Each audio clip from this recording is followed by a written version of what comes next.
हाँ गुरुजी, कोटि कोटि प्रणाम। हाँ, आपका प्रणाम स्वीकार है, आपको भी प्रणाम। बोलिए बोलिए। गुरुजी, 4-5 महीने से मैं अब वीडियो देख रहा हूँ, करीब 350 तक देख चुका हूँ, लेकिन बहुत अच्छी बात है। कभी गुरुजी कभी आती है कभी नहीं आती, इसी तरह चल रहा। तो हमने सोचा कि अभी एक बार तो कृपा हो ही गई है, अब उसके पीछे ज्यादा पढ़ने से कुछ नहीं होता, जब कृपा हो जाएगी तो हो जाएगा।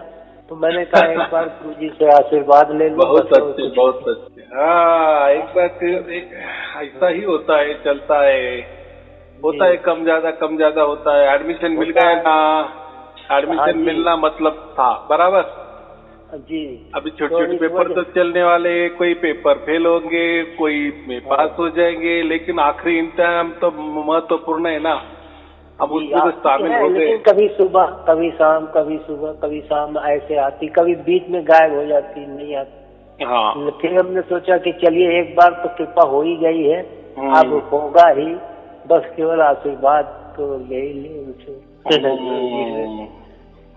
बराबर। ऐसा समझो, हमारे घर में बहुत बड़ा महल है, उसमें लाइटिंग की काम चल रहा है, कुछ काम हुआ है, किसी में लाइट लगे हैं, कुछ रूम के काम बाकी है, इसलिए उसमें बंद है, और धीरे धीरे काम चल रहा है, लाइट लगते जा रहे हैं।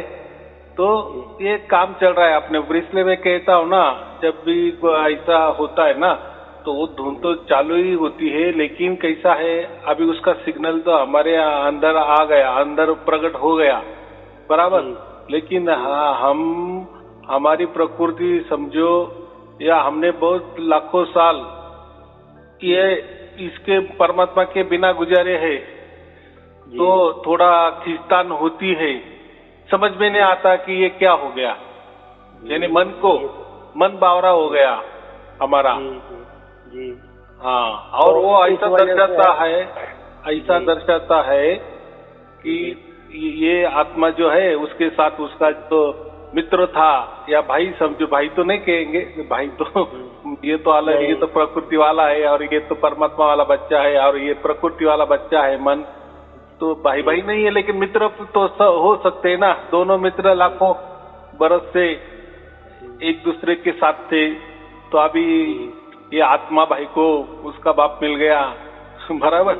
अब ये थोड़ा बावरा हो गए, इसके तो बाप से थे ही, काल इसका बाप ये भी मौजूद है, प्रकृति इसकी माँ ये तो यही है, बराबर। शरीर इसका खिलौना वो भी साथ है, लेकिन ये जो उसका मित्र है वो बिछड़ गया, तो थोड़ा सा वो करता है, क्योंकि अभी देखो हम तो प्रकृति में रह रहे ना, काल के अंडर में रह रहे, बराबर। हाँ, लेकिन वहां से डोरी तो फेंकी परमात्मा ने, आत्मा ने भी उसको बराबर पकड़ ली, क्योंकि उसको पहचान है अपने बाप की, बराबर। इसका तो बेड़ा पार हो गया। तो ये थोड़ा सा गड़बड़ करता है, ऐसा हमको लगता है कि आ रही है नहीं आ रही है, लेकिन वो आ ही रही है, तो वो छोड़ दो, चिंता छोड़ दो, वो बाद में बराबर। हाँ, तो हमने गुरुजी कई जो है वीडियो में ये चीज कहा गया है कि उसकी चिंता छोड़ दो, तुम बस केवल सुनते जाओ, जब कृपा होनी होगी तो परमानेंट हो जाएगी। हाँ, सुनना माने वो भी कोई अपना हाथ, हमको का कान दे के सुन रहे, का ध्यान में सुन रहे, ध्यान तो ये हमारी बात होती है, ध्यान तो हम करते हैं ना, वीडियो सुनने के लिए। हाँ, वो में, हाँ ये बात बराबर है, वो वीडियो बराबर, वो तो एक वीडियो 2 वीडियो रोज सुनते हैं, तो इससे ये है कि कंटिन्यूएशन बना रहता है और सही रहता है, इस वजह से जो है हम सुनते रहते हैं। तो हमने कहा जब गुरुजी तो हर कैसेट में कह चुके हैं, तो उसको बार बार उनसे ये सब चीज कहने की क्या जरूरत है। तो यहाँ ऐसी बात होती है कि कम से कम आशीर्वाद तो ले लें। हाँ, बात बराबर है। यहाँ बात ऐसी होती है कि अभी सब मन भी बावरा हो गया, और सुरती यानी हमारा जो आत्मा वो भी बावरा हो गया, इसको कुछ समझ में नहीं आ रहा है, बराबर। यानी क्या हो रहा है, जब ये जैसे वीडियो सुनते जाते हैं, तब पूरी तरह से समझ आती है, मन को भी समझ आती है, शरीर को भी समझ आती है, और आत्मा को भी पूरी तरह से समझ में आती है कि ये फंडा क्या है, हमारी मांग थी, बराबर। हमारी मांग थी, यानी हमारी पुकार थी, इसलिए परमात्मा प्रकट हो गया। बराबर, ये तो ऑटोमेटिक तो नहीं हुआ ना, नहीं, वो तो हुआ परमात्मा के तरफ से हुआ, लेकिन मांग है इसीलिए। बाकी के अंदर क्यों नहीं परमात्मा प्रकट हुआ? बाकी तो भी उसकी संता नहीं है ना, लेकिन उनके अंदर क्यों प्रकट नहीं हो रहा? तो उनको कहाँ मांग है? उनको तो मांग है, गुरु की मांग है उनकी, कोई मंत्र की मांग है, कोई ध्यान की मांग है, कोई धर्म ग्रंथ की मांग है, कोई धर्म की मांग है, कोई पंथ को मांग है, कोई विचारों की मांग है। तो परमात्मा देखता है ना, इनकी मांगे हो रही है पूरे, पढ़ते जाओ, धर्म ग्रंथ पढ़ते जाओ, ये धर्म में जाओ, वो पंथ में जाओ, ये मजहब में जाओ, ये संप्रदाय में ढूंढते रहो, ढूंढते रहो, ढूंढते रहो। जब थक जाएंगे ना, तब असल में पुकारेंगे कि हाँ परमात्मा मैं अभी थक गया, बस अभी तेरी लीला तू जाने, अभी तू जैसा मेरे पास आने वाला है ऐसा ही आ जा, अभी मैं तेरे पास नहीं आ सकता। हाँ बोलो बोलो। थोड़ा सा सवाल है। हाँ मैं जानना चाहता हूँ गुरुजी, हाँ, जब परम पिता परमेश्वर जो कि पूरे विश्व ब्रह्मांड का मालिक है, अंड पिंड ब्रह्मांड से परे है, तो उनकी कृपा हो जाने से पिछले जितने भी प्रारब्ध है वो तो नष्ट हो जाना चाहिए सर। हाँ एकदम बात बराबर है, क्योंकि जब उनकी कृपा परमानेंट हो गई तो प्रारब्ध तो खत्म हो जाना चाहिए, क्योंकि उनसे बड़ा प्रकृति तो है नहीं, ना उनसे बड़े जो है यहाँ के जो एडमिनिस्ट्रेशन है ब्रह्मा विष्णु महेश जी है वो है। तो जब सबसे असीम परम आनंद परम धाम के मालिक की कृपा जिस पर हो गई तो सर सब तरह के रोग दोग खत्म हो जाने चाहिए। एकदम बात बराबर है ना। देखो प्रारब्ध मतलब क्या होता है? प्रारब्ध का मतलब जो पिछले किए हुए हैं गलत सही। हाँ, तो ऐसा है जब हम ये जन्म लेते हैं ना कि पूरा 100% प्रारब्ध नहीं आता, तो ऐसी कोई बात नहीं है कि पूरा प्रारब्ध हमारे इस जन्म में आया, ऐसा नहीं होता। समझो 1 रुपए का प्रारब्ध है हमारा पिछला, तो ये जन्म ने 25% आया, 25 पैसा आया समझ में, तो बाकी तो 75% तो बाकी है ना, क्योंकि ये तो एक जन्म नहीं रहता, ऐसे तो बहुत सारे जन्म तो होते ही रहते ना, ये तो श्रृंखला है।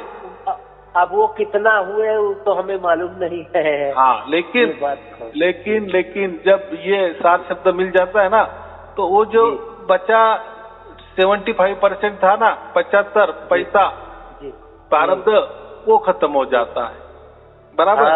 अभी रह गई बात, जानना चाहता था। हाँ, अभी रह गई बात, ये 25 पैसे का जो प्रारब्ध इस जन्म में हमें आया है, तो ऐसा समझो उसमें से 25 पैसे में से हमने 15 पैसे तक तो प्रारब्ध कटवा लिए, और ये 15 पैसे का प्रारब्ध जाया गया, और 10 पैसा और तो बाकी है। बराबर, क्योंकि जब 15% प्रारब्ध मिट गया और हमको ये सार शब्द की प्राप्ति हुई, लेकिन 10 पैसा तो और बाकी था ना। अभी क्या होता है, आपका क्या कहना है? तो अभी जो 10 पैसा है ना, वो भी सब माफ होना चाहिए, ऐसा नहीं है।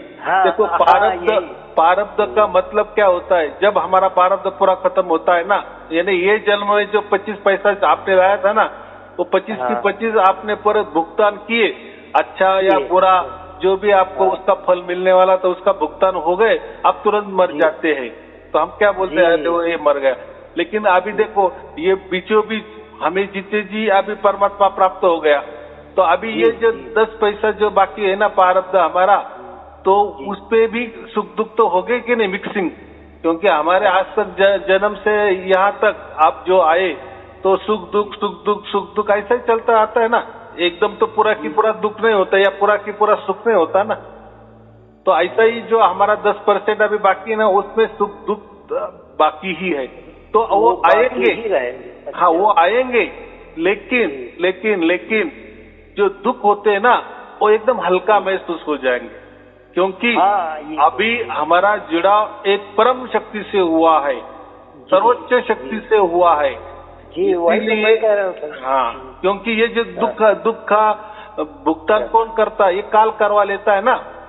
हाँ, अच्छा, ये बात है। हाँ, आपने कर्जा निकाला है, तो वो उसका वसूली कौन करता है? ये काल करता है ना। हाँ हाँ, काल निरंजन, ये प्रकृति करता है। लेकिन अभी क्या होता है, अभी 10 पैसे की तो उसकी वसूली तो बाकी है ना, तो उसको इतना ही समझता है। काल को भी देखो, काल भी परमात्मा का ही संतान है ना, वो कोई अलग तो नहीं है ना, वो भी हमारा भाई है, ऐसा समझिए। अभी समझ में आया कि ये भाई है। एक सेकंड, मैं ये कहना चाहता हूँ सर कि जब सुप्रीम अथॉरिटी ऑर्डर कर देती है, मतलब एक प्रकृति के हिसाब से, तो नीचे के जितने भी कोर्ट है सब सरेंडर हो जाते हैं। हाँ बराबर, सरेंडर होते, वही सरेंडर हो जाते हैं। सुप्रीम कोर्ट का आदेश है तो हम उसमें कुछ हस्तक्षेप नहीं कर सकते, हस्तक्षेप नहीं कर सकते उसमें। और एक है, लेकिन ऐसा नहीं ना, समझो निचले अदालत ने, सभी अदालत ने उसको कोई सजा दे के रखी है, बराबर, और सर्वोच्च न्यायालय ने सब सजा उसकी माफ कर दी, ऐसा निकाल दे दिए। लेकिन बाकी तो नीचे वालों ने तो उसको सजा दे दी थी। तो फिर सर्वोच्च न्यायालय ऐसा करता है कि वो जो निचले स्तर वाले न्यायाधीश है उनकी नौकरी थोड़ी जाती है क्या?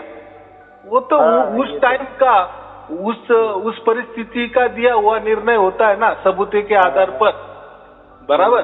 खास सर ये तो प्रकृति का हमने उदाहरण दिया, प्रकृति और वो वहाँ की तो लीला अलग है, वो तो सुप्रीम अथॉरिटी है, तो वो तो टच मात्र से ही सब खत्म हो जाने चाहिए वैसे। लेकिन आपने समझाया वो भी हो सकता है, होता है ना। देखो जब भी सार शब्द प्राप्त होता है ना, तो उनको पूछो, अभी तो थोड़ा कम ज्यादा हो रहा है ना, जब पूरी तरह से होता है ना, यानी पूरी तरह से आप शुद्ध पवित्र बन जाते हैं ना। अभी जैसे सार शब्दों काम कर रहा है, आपको पूरी तरह से शुद्ध पवित्र बना रहा है, तो जब पूरी तरह से 24 घंटा वो आपको आने लगता है ना, तो आपकी जीवन आपको देखो, या जिनको भी वो सार शब्द प्राप्त हुआ ना, सब ऐसा समझो कि पूरी रिद्धि सिद्धि दोनों हाथ जोड़ के आपके सामने हो जाती है। आपके मन में जो भी वो सब पूरा हो जाता है। तो बहुत बड़ी कृपा दे दिए हैं गुरुजी, आपके चरणों में कोट प्रणाम। लेकिन ऐसा नहीं कि शरीर पर सिर्फ रिद्धि सिद्धि सब मिल जाते हैं, हमारे मन के मुताबिक सब काम होने लगते हैं, तो वापिस हमको लालच नहीं आना चाहिए प्रकृति का। हाँ, वो तो हाँ, लालच में फंस गए तो फिर यही रह गए। फिर नहीं, यही तो नहीं, देखो अभी लालच में भी फंस गए ना, तो आप यहाँ रहने वाले नहीं हो। आप कुछ भी अभी यत्न करो, परमात्मा का, यानी आप बोले ना, सुप्रीम कोर्ट का एक बार निर्णय तो निर्णय, बराबर, तो उसके ऊपर तो कोई जा नहीं सकता। तो एक बार परमात्मा ने निर्णय कर लिए ना, हमारे अंदर प्रकट हो गया ना। गुरुजी, मैं दिन रात यही सोचता था 6 महीने से कि एक बार ये प्रश्न गुरुजी से पूछेंगे, देखिए क्या कहेंगे। तो आपने सही समझा दिया। हाँ, तो ये अभी इतना ही समझना, इतना ही समझना कि आगे बहुत सारे उलझने हो सकती है, हमारे अंदर परिवर्तन होती है।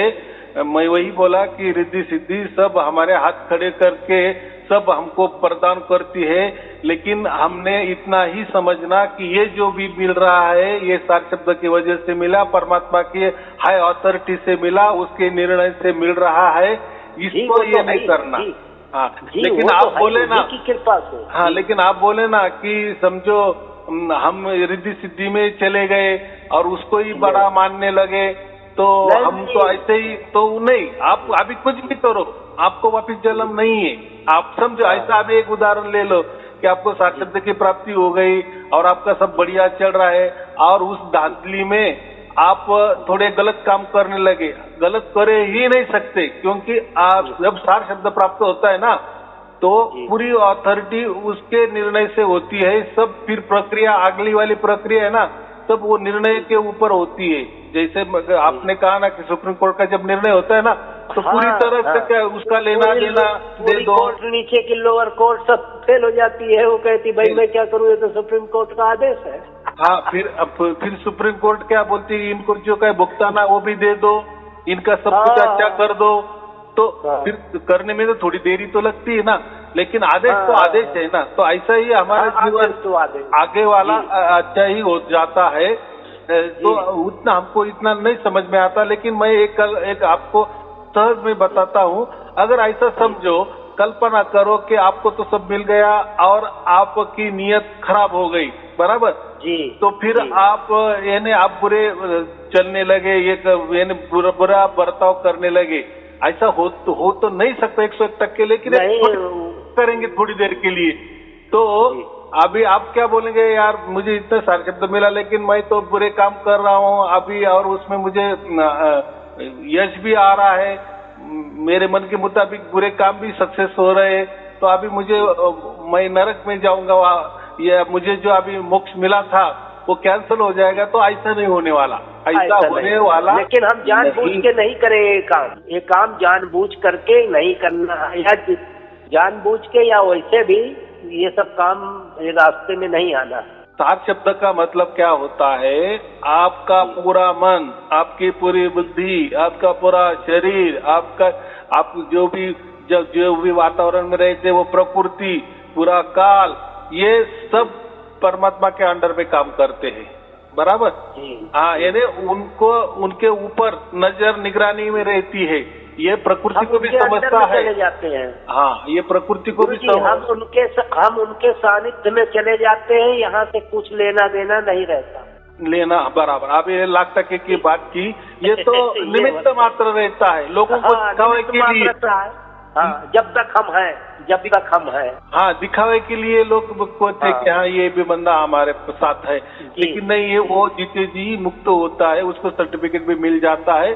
जैसे ये यूपीएससी परीक्षा पास हो जाते हैं, कोई समझो इंस्पेक्टर बन जाता है, लेकिन वो थोड़ी देर के लिए उनकी कोई ट्रेनिंग भी रहती ना, तो वहाँ ट्रेनिंग के लिए उसमें तो उसको वर्दी नहीं मिलती, लेकिन पूरी तरह से ट्रेनिंग हो जाती है, बाद में उसको स्टेशन भी मिल जाता है, फिर इंचार्ज भी हो जाता है, बाद में तो होने वाला ही है। लेकिन जब तक उसकी ट्रेनिंग नहीं होती तब तक वो रहता है। फिर हमको ऐसा लगता है कि अरे ये तो क्या है, ये तो बोले कि इंस्पेक्टर हो गए, ये तो यही दिखाई दे रहा है, ये इसके कहाँ वर्दी है ये। तो ये प्रक्रिया होती है, थोड़े धीरे धीरे चलती है। तो अपने इतना एक समझना कि हाई अथॉरिटी ने हमारे नजर निगरानी रखती है, और ये नजर निगरानी ऐसी होती है कि प्रकृति को भी सब समझता है कि इसने अभी किसको प्राप्त किया है, यानी हमारे हाई अथॉरिटी के आदेश के अंदर में ये चल रहा है, तो इसलिए वो हमें तकलीफ नहीं देते। यानी काल को भी समझता है कि इनको सार शब्द प्राप्ति हो गई है, इसका पिताजी मिल गया है, यानी हमारा जो पिताजी है अभी ये हमारा भाई हो गया है, तो भाई को क्यों तकलीफ देगा। सही कह रहे हैं। हाँ, क्योंकि काल का भी पिताजी परमात्मा ही है ना, काल का बच्चा ही है ना, अपना परमात्मा का काल ये बच्चा ही है ना, तो ये ना थोड़ा समझ के चलना। लेकिन कोई चिंता की बात नहीं, जब सार शब्द पूरी तरह से उतर जाता है ना, तो सब ज्ञान आ जाता है, ऑटोमेटिक होता है। गुरुजी अभी केवल सुबह सुनाई पड़ती है, शाम को कभी कभी सुनाई पड़ती है, इसी तरह आती जाती रहती है। उसके ऊपर कोई ध्यान नहीं देना, कोई जरूरत नहीं। देखो वीडियो देखते जाएंगे। हाँ, बस वीडियो देखते जाना। देखो क्या कहे कबीर साहब ने कि राम हमारा जाप करे, हम रहे आराम, विश्राम या आराम। देखो एक होता है राम, एक होता है आराम। देखो एक राम माने हम हमारे मुंह से राम राम कर सकते हैं, और एक होता है आराम, यानी वहाँ राम नहीं रहता, ये खुद ही राम हो जाता है, उसको बोलते हैं आराम। तो हम अभी तो है, तो अभी हमें राम राम करने की जरूरत नहीं है, अभी वो खुद ही राम राम का जप करेगा। इसलिए अभी हमको क्या करना है, हमें आराम से बैठना है, अभी आराम, यानी अभी राम राम जपने की कोई जरूरत नहीं है, क्योंकि जब अभी वो कौन कर रहा है, वो खुद परमात्मा कर रहा है ना, क्योंकि वो उसकी ओर से हमारे अंदर प्रकट हो गया है। इसीलिए उसको क्या गया, विश्राम कहे या आराम कहे, यानी अभी राम की कोई जरूरत नहीं है, खुद राम ही है, अभी खुद राम ही आया है, बराबर। जी जी जी जी। अच्छा सर, वो जैसे कि मतलब जो यहाँ से मोक्ष का द्वार पे पहुँचता है या सतलोक में पहुँच जाते हैं, तो फिर वो निराकार हो जाते होंगे, किसी रूप में तो रहते नहीं होंगे, बस वही परम धाम में जो है गुरुजी जो है परम पिता के साथ में उसी में विलीन रहते होंगे। हाँ, तो बात ऐसी है कि हम क्या करते हैं, जैसा ये पृथ्वी लोक है ना, तो पृथ्वी लोक में समझो कोई अच्छा ठिकाना है, स्थान है, तो फिर हम ऐसा जाएंगे कि फिर वहाँ आनंद ही आनंद होगा क्या? हाँ, सब कुछ ऐसा होगा, लेकिन प्रकृति जैसा नहीं होगा। वो एक भाव हो जाता है, एक आनंद भाव, परमानंद में हम डूबे रहते हैं। यहाँ देखो, प्रकृति माने क्या? प्रकृति में रहना माने, बोलो बोलो। मनुष्य शरीर नहीं रहता वहाँ। हाँ, तो मुझे यही कहना है, प्रकृति माने का ये द्वैत है ना, एक प्रकृति और हम, एक काल और हम, बराबर। यानी दूसरे और हम, यानी हर ये द्वैत है। ये जो प्रकृति है ना, ये द्वैत है, लेकिन वहाँ क्या होता है, अद्वैत में चले जाते हैं जी, बराबर। इसलिए वहाँ रूप में नहीं होता मामला। हाँ, यानी ये प्रकृति जैसा मामला नहीं है कि मैं जैसा वो बाकी भी लोग हो गए। प्रकृति में होता है, मैं भी है, बाकी भी है, सब कुछ है, लेकिन वहाँ सिर्फ हम ही रहते हैं। लेकिन वो वातावरण ऐसा होता है कि बस आनंद ही हम महसूस कर सकते हैं। यानी रूप में नहीं रहेंगे, रूप में नहीं। वो एक ऐसा समझो, एक प्रकाश रूप ही रहता है हमारा। लेकिन क्या होता है, ये जो हम कहते हैं ये प्रकाश, आंखों को दिखने वाला प्रकाश, तो वहाँ वैसा कोई प्रकाश वगैरह नहीं रहता। लेकिन अभी जो वहाँ की स्थिति है, हम यहाँ के प्राकृतिक शब्द लेकर कहते हैं ना जी। हाँ, तो ऐसा है। वो ये रूह जो हमारी होती है, जो आत्मा हमारी रहती है, तो ये स्वरूप में नहीं रहती, एक प्रकाश पुंज की स्वरूप में रहती है और आनंद महसूस करती है, परमानंद में रहती है। वो प्रकाश पुंज स्वरूप में रहती है, आनंद में जैसा आनंद में रहती। देखो, ये जो भी मैं बोल रहा हूँ ना, और ये जो भी क्रिया होती है ना, ये सब हमको प्रकृति में ही समझ में आती है। जैसे कोई बोलते हैं ना, मंगल ग्रह पे क्या होता है, तो ऐसे पृथ्वी पे भी कोई स्थान है कि वहाँ मंगल जैसा ही वातावरण होता है। मैंने मंगल जैसा जहाँ दिखता है ना कि ऐसे ऐसे खड़क होगा, तो ऐसे सभी जितने भी ग्रह है ना, तो वो हमारे पृथ्वी के अंदर भी वैसे कोई स्थान है। वो ढूंढते हैं ना कि ये ऐसा वहाँ जगह ऐसी होगी, ऐसे खड़क होगे, ऐसा दृश्य होगा। तो ये जैसा होता है ना, तो ऐसा ही वहाँ फिर हम कैसे स्थिति में रहते हैं। जैसे हम गाड़ी निद्रा में चले जाते हैं ना, तो गाड़ी निद्रा में हम क्यों कुछ समझता है क्या? हम स्त्री है क्या, पुरुष है क्या? हम हाँ, कोई जागे हुए थे और हम सो गए हैं, कुछ नहीं पता। वैसा ही हम वहाँ जाते हैं। देखो, हमारे अभी 84 लाख योनि जन्म हो गए, हमको पता है क्या? नहीं पता ना। नहीं, हमने कल सुबह क्या खाया, हमको पता है क्या? नहीं रहता पता, यानी जल्दी नहीं। हाँ, या एक दूसरों का आदर लेना पड़ेगा हमको। लेकिन अच्छा सर, वो जैसे कि लोग यहाँ कहते हैं, प्रकृति के हिसाब से कहते हैं कि जब शरीर ही नहीं है तो कैसा एहसास कैसे करोगे? हाँ, तो फिर मैं वही बोला ना कि गाड़ी निद्रा में तो शरीर का भान ही नहीं रहता ना जी। तो वहाँ भी वैसा ही जो भी शरीर हमको मिलेगा, लेकिन ये जैसा नहीं। आपने कहा ना कि जैसा प्रकाश पुंज, तो वैसा ही हमारा रहता है, बराबर जी। हाँ, बस फिर उसी ताड़ी में हम रहते हैं। ऐसा थोड़ा देखो, अभी हम जो भी कल्पना करेंगे, जो भी बोलेंगे, जो भी विचार करेंगे, तो उसका आधार हम इस प्रकृति के विचार से करेंगे, और ये फिर गलत हो जाएगा, बराबर। क्योंकि ये प्रकृति कल्पना है, जो मैंने बताया है। आप जो भी बोल रहे हो, एक कल्पना कर रहे हैं, लेकिन आप ये समझ रहे हैं कि ये कल्पना ये प्रकृति में मैं कर रहा हूँ। ये प्रकृति कल्पना है, या जो भी हम विचार कर रहे हैं वहाँ कैसा होगा। तो हम जो भी अभी ऐसे समझो 10 दिन बोलते रहेंगे, लेकिन जो बोलना है, जो विचार करना है, या जो कल्पना है, हम यही की करेंगे ना जी। यही से, क्योंकि गुरुजी हम सब यही पैदा हुए, यही से सीखे हैं, तो उसी चीज का तो गुणगान करते रहते हैं। बराबर की नहीं। अब वहाँ के बारे में हमें क्या मालूम? अब वहाँ जब जो आदमी जाता है, जो मोक्ष के द्वार पर जाता, तो उसका एहसास वही कर पाता होगा। तो वैसे ही मैंने वही उदाहरण, जैसे गाड़ी निद्रा में हम जाते हैं ना, तो हमको कुछ समझता नहीं है कि हम कौन थे, क्या थे, स्त्री है क्या, पुरुष थे, कि हम सोए हुए कि मरे हुए, कि जैसा किसी को कोई भान नहीं रहता ना, वैसा ही वो स्थिति में हम चले जाते हैं। तो उसे कुछ समझता नहीं है कि हम सार शब्द की वजह से यहाँ आए हैं कि क्या आए हैं। बस एक आनंद और आनंद और आनंद, बराबर जी। हाँ, फिर कभी जैसे कोई चाहता है कि ये जो है चले मजे मानने के लिए किसी लोक में, तो वो जा भी सकता है ईश्वर की कृपा होने पर। हाँ, अगर किसी की इच्छा है कि ये क्या फंडा है, ऐसा कैसा मोक्ष हो सकता है, तो ये तो नहीं यार, लोग नहीं है तो कैसा मजा है। इंटरेस्टिंग सब्जेक्ट है सर। तो ठीक है ना, ठीक है ना। लेकिन अभी आपको एक बार पासपोर्ट मिल गया ना, उसका सर्टिफिकेट मिल गया ना मोक्ष का, तो देखो कलयुग के बाद क्या आने वाला है? सतयुग। सतयुग आने वाला है। फिर सतयुग में आप आ जाएंगे ना, अगर आपकी अभी इच्छा है ना कि यार वो मोक्ष की जो ठीक है, जब तक सतयुग नहीं आता तब तक, और हम अभी मर जाएंगे, और सतयुग में आने में जो जितना टाइम लगेगा उस टाइम तक हम गाड़ी निद्रा में परमानंद में रह जाएंगे, बराबर। हाँ, और जैसे ही सतयुग आएगा उसी में हम आ जाएंगे। कितना सीधी बात है।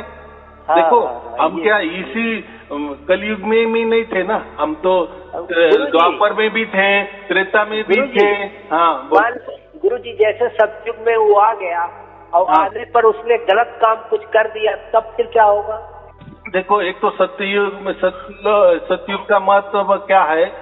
सतयुग में सभी सत्य के रास्ते पे चलने वाले चलते हैं। और सतयुग में कौन जाता है, कौन प्रवेश करता है? जिससे पहले से ही सत की प्राप्ति की, जैसे हमने सार शब्द की प्राप्ति की माने सत की प्राप्ति की, और हम लगातार 24 घंटे सत से चिपके हुए हैं, बराबर। अब हमारी निमित्त मात्र मृत्यु हो जाएगी, हमको समझ में भी नहीं आएगा, लोगों को समझेगा लेकिन कि ये आदमी मर गया हमको नहीं समझेगा, क्योंकि हम तो जीते जी उसको चिपके हुए हैं, बराबर। लेकिन जैसे भी सतयुग आएगा ना, उसमें हम बराबर दाखिल हो जाएंगे। फिर सतयुग में इससे कलयुग जैसे लोग नहीं रखते। हाँ गुरु जी, ये प्रस्ताव जो है परम पिता के सामने रखना पड़ता होगा कि हम इच्छुक हैं वहाँ जाने के। बराबर है ना, प्रस्ताव नहीं रखना, हमारे मन में क्या है वो तो सब समझता है ना, उसको कन की खबर है ना ये बच्चा क्या चाहता है।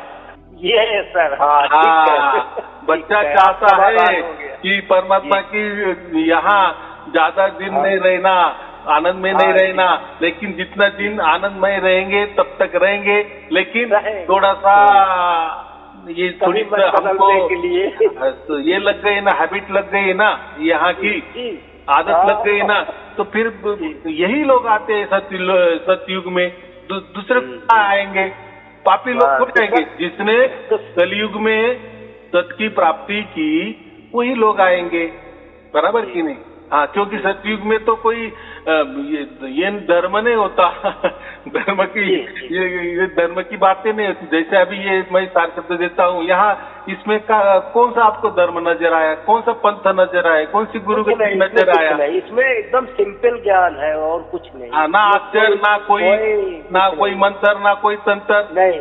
तो आप तो कोई आडंबर दिखाई नहीं देता, बिल्कुल। अभी जो मंत्रों की बातें ज्यादा करते हैं ना, तो फिर वो द्वापर में निश्चित आएंगे। जब समझो कलयुग में जो मंत्र की बातें करते हैं, मंत्र से हमें मोक्ष मिलेगा, मंत्र से परमात्मा, तो वो उनके लिए कोई परमात्मा नहीं मिलता, लेकिन उन्होंने किया है तो उसका फैसला होता है, तो फिर वो लोग द्वापर में आ जाते हैं, बराबर।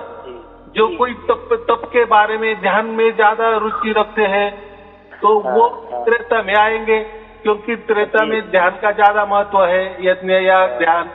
द्वापर में ज्यादा मंत्र तंत्र चलते हैं, बराबर। और जिसको कोई इसका कोई ज्ञान ही नहीं है, कोई लेना देना ही नहीं है, तो उसके लिए कलयुग है।